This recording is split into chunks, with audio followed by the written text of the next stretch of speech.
셋하고 칠게. 어? 하나, 둘, 셋. 오빠! 어. 돈을 왜 줘? 야, 이거 봐라 이거. 좀 급해서 그러는데 내 돈 좀 주세요. 가지고 와 빨리.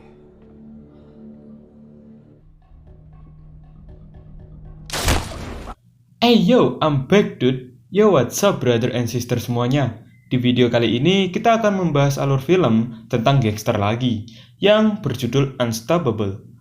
Di alur cerita film kali ini akan bertema penculikan seorang istri dari suami paling berpengaruh di desa saya. Ya, ini kurang lebih adalah gambaran saya ketika doi saya diapa-apain sama orang lain. So, langsung saja, karena film berdurasi 2 jam, saya sebagai penulis alur film ini getar-getir cuy. Apalagi AdSense belum aktif. Nggak usah banyak basa-basi, langsung saja siji, loro, telu.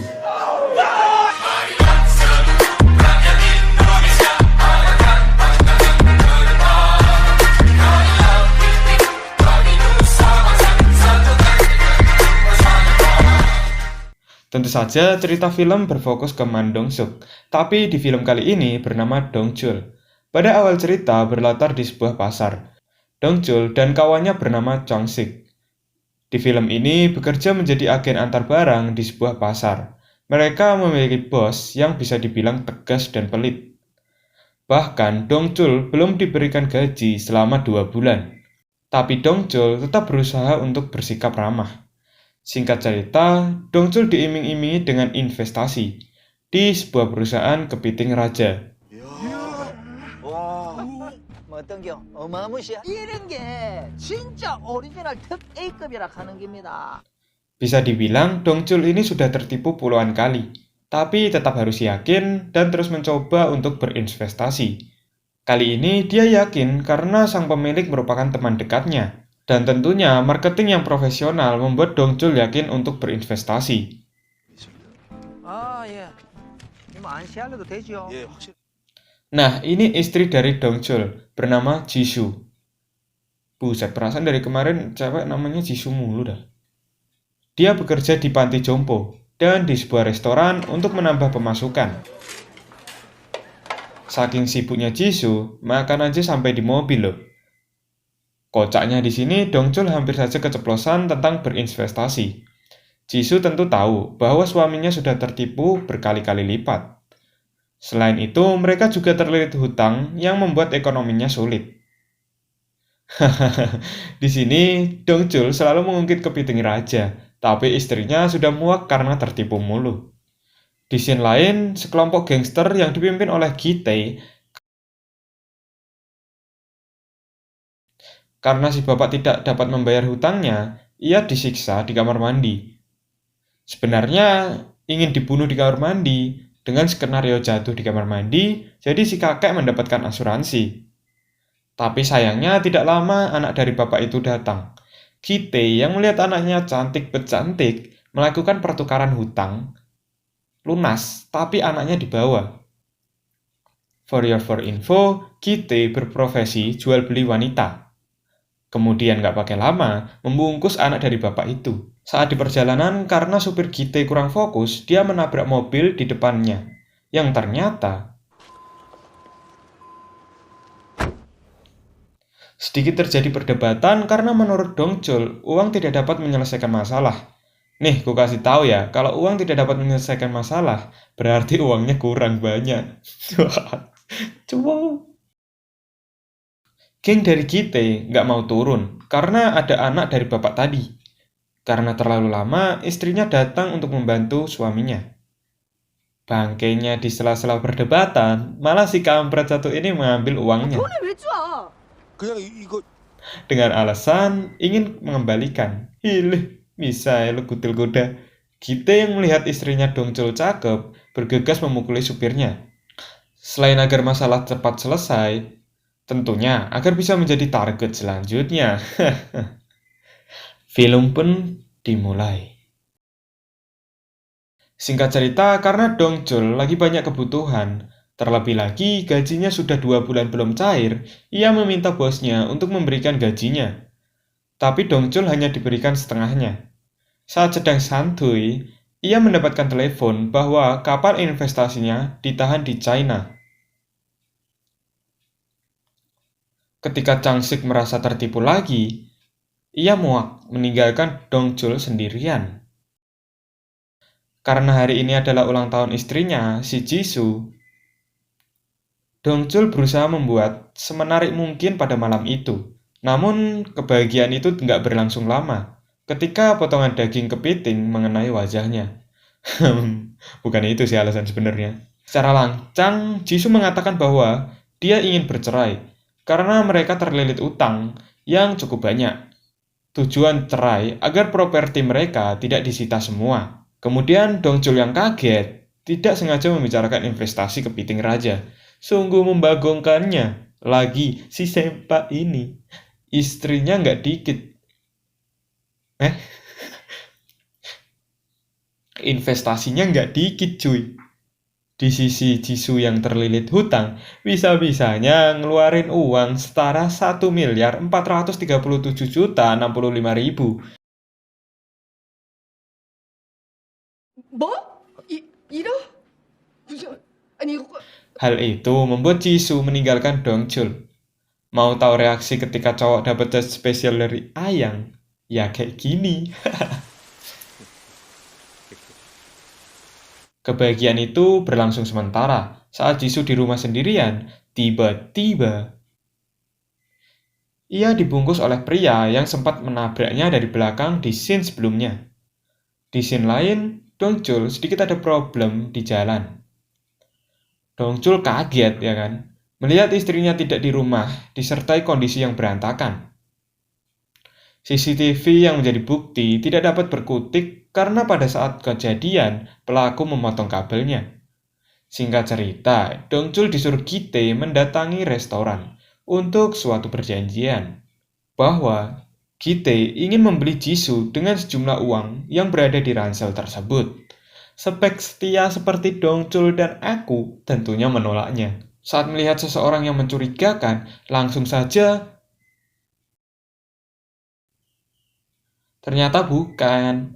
Aduh, malu cuy, malu. Oh iya, BTW Changsik mirip salah satu pelawak Indonesia. Yang tahu komen ya, nanti aku pin. Lah, nggak tahu apa yang dipikirkan Dongchul, uangnya malah diserahkan ke polisi. Uang ditahan dengan alasan sebagai barang bukti dan siapa tahu ada sidik jari yang tertinggal. Dengan tidak sengaja, saat Dongchul melihat begitu banyak poster wanita hilang, ia berpikir bahwa polisi tidak dapat diandalkan. Seperti polisi di negeri Konoha ya. Bunuh begal malah jadi tersangka. Lantas, mereka menyewa detektif, ketua COM, ya gitu namanya, kata aku. Namun, Dongchul yang tidak memiliki uang, bahkan hanya untuk membeli Pertamax Turbo, tidak sanggup. Bergegas pergi ke bosnya untuk mencairkan semua gajinya yang sudah 2 bulan tidak cair. Ingat, kita sebagai cowok jangan memukul sebelum dipukul cuy. Di saat cara sopan tidak dihargai, disitulah tangan Dongchul nengrai. What the fuck? Lihat pukulannya kayak setara Aldos 500 stack cuy. Yap, uang tadi digunakan untuk membayar detektif yang bernama Beer. Nggak pakai lama, plat nomor pengirim tas berhasil dilacak melalui CCTV di restoran tadi. Sesampainya di lokasi, ternyata mobil itu sudah terjual lagi ke Kite karena terlilit hutang. Singkat cerita, mereka mendatangi tempat jual beli kendaraan ilegal yang entah bagaimana bisa tahu. Saat bertanya, mereka dicurigai.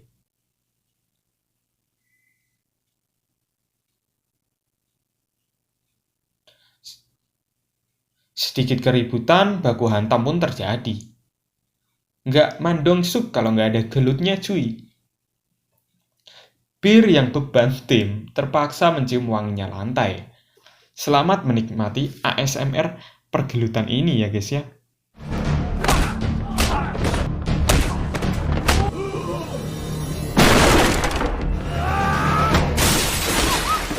Asli, demen banget sama sound effect kayak real cuy. Di sini kita tahu bahwa Dongchul pernah meratakan orang satu hotel dengan mata tertutup, yang berarti para penculik salah besar berhadapan dengan Dongchul. Ketika hendak pulang, Dongchul melihat kertas yang sama persis, yang pernah ditinggalkan waktu penculikan istrinya, dan yang menghadang saat perjalanan pulang. Namun, kesempatan kali ini gagal karena belum full item.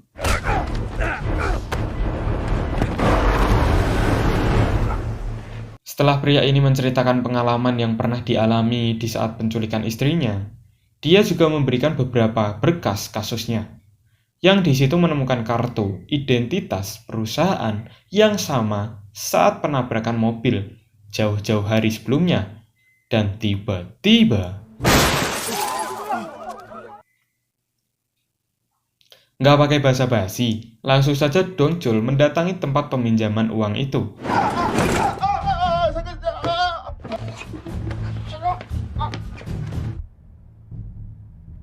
Kejadian itu dilihat oleh Gi-tae di kamera CCTV. Tentu, sebagai penjahat yang profesional, Gi-tae segera menghubungi Dongchul agar membunuh anak buah itu.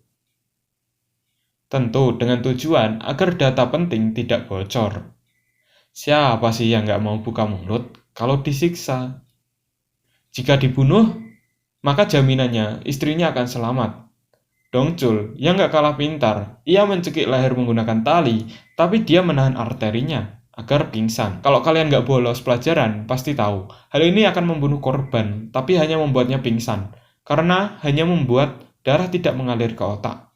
Cara mengatasinya dengan membuat goresan atau lubang, ya walaupun sedikit nggak apa-apa, di kepala agar oksigen masuk dan cukup. Nanti kalian coba ke teman kalian. Ya intinya nanti darah akan kembali ke otak seperti yang ada di film ini. Tapi resiko saya nggak ikut-ikut ya. Ketika anak buah dari Gi-tae sadar, langsung saja diinterogasi cuy. Dengan hasil mendapatkan banyak jawaban seperti perdagangan manusia untuk dijadikan pemuas dengan arti hatinya yang good looking. Emang, kalian kalau mau segini papap, wajah cewek ditutup bantal, kan nggak mungkin gitu loh. Ngangkat, anjir. Jadi kalian yang jelek bersyukur ya. Bercanda, astaga, nanti konoha. Selain itu, kita juga menjual organ manusia. Serem. Gila. Sekarang tugas dari mereka bertiga mengambil kembali uangnya dengan menyamar sebagai kejaksaan, penyelidik bukti. Kalau kalian lihat langsung ya, pasti bakal dapet banget komedinya. Iya tahu, nggak ada duit ke bioskop kan? Sama. Kalau nggak tahu cara pesen tiketnya, anjir. Fuck. Di saat penyamaran mereka terkuak, Dongchul nggak kehabisan akal. Melakukan pengalihan isu dengan meledakkan salah satu mobil untuk melabui situasi di sana. Just info, di tempat penyekapan Jisoo mendapatkan teman bernama Soyun. Langsung saja, singkat cerita mereka melihat celah di jendela yang menjadi peluang mereka untuk lari. Sayang 1000 sayang. Emang sayang? Enggak dong. Iya sayang orang lain. Kembali. Hanya Jisoo yang berhasil melarikan diri. Dikarenakan konstruksi, konstruksi, ya, jalan menjadi macet. Mau nggak mau harus jalan. Jisoo melanjutkan dengan lari karena kantor polisi sudah di depan mata. Dan tiba-tiba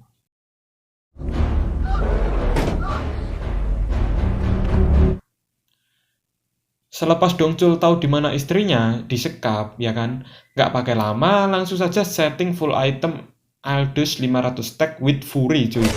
Selamat menikmati pergelutan yang satisfying ini.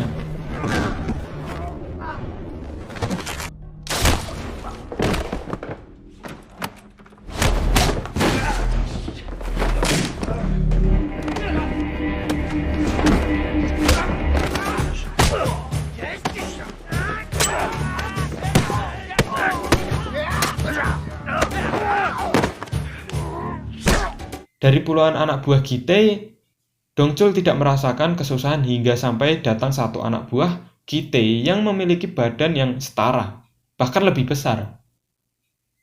Keadaan dapat diputar balik dengan menggastrokkan kepala lawan ke atap plafon.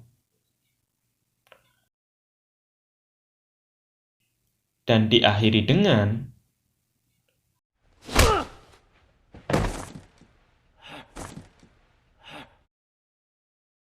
tahu Jisoo sudah tidak berada di tempat itu, Dongchul bergegas untuk mencari.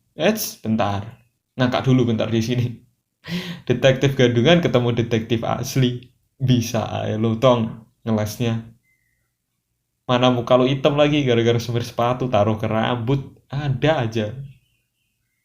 Singkat cerita, Dongchul masih berusaha mencari keberadaan Jisoo yang mungkin belum jauh keberadaannya. Dengan tidak sengaja mereka berpapasan, aksi kejar-kejaran pun tak terlepaskan. Tahu Jisoo berada di mobil Kitty, Dongchul menunggu momentum hingga kurang pengorbanan apa lagi coba, kurang effort apa gitu. Dongchul rela jatuh ke bawah demi menutup jalan agar Jisoo aman.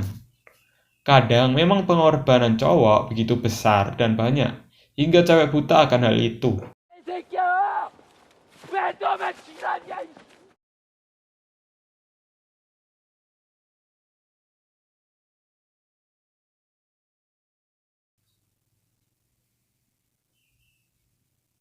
Setelah Kitty dijadikan samsak, akhirnya kedua belahan hati ini kembali bertemu lagi. Aku lihat-lihat sih kurang dari 3 minggu clear masalahnya. Nggak kayak negeri Konoha, harus ada duit, money, ya kan? Baru jalan. Itu pun kalau clear masalahnya. Masih ingat investasi kepiting raja tadi? Nah, ternyata Dongchul nggak sia-sia investasi $100.000. Kapalnya berhasil berlabuh, otomatis jadi orang kaya baru deh. Happy ending. So, overall untuk film actionnya berasa banget dah, apalagi diperankan oleh Man Dong-suk. Dan sebenarnya film ini bisa lebih pendek lagi jika Dongchul mempunyai senjata api. Ya, kembali lagi ke sutradaranya. Mungkin memanfaatkan postur tubuh dari Dongchul itu sendiri yang support banget buat film beginian. Pesan untuk film ini, uang memanglah tidak dapat membeli segalanya. Namun, segalanya membutuhkan uang. Tapi, jika uangnya banyak, pasti kebeli segalanya. Anjas, selebeo. So, makasih banget yang udah nonton. Aku Erlangga, see you in the next alur filmnya. Kalian boleh request di bawah. Goodbye.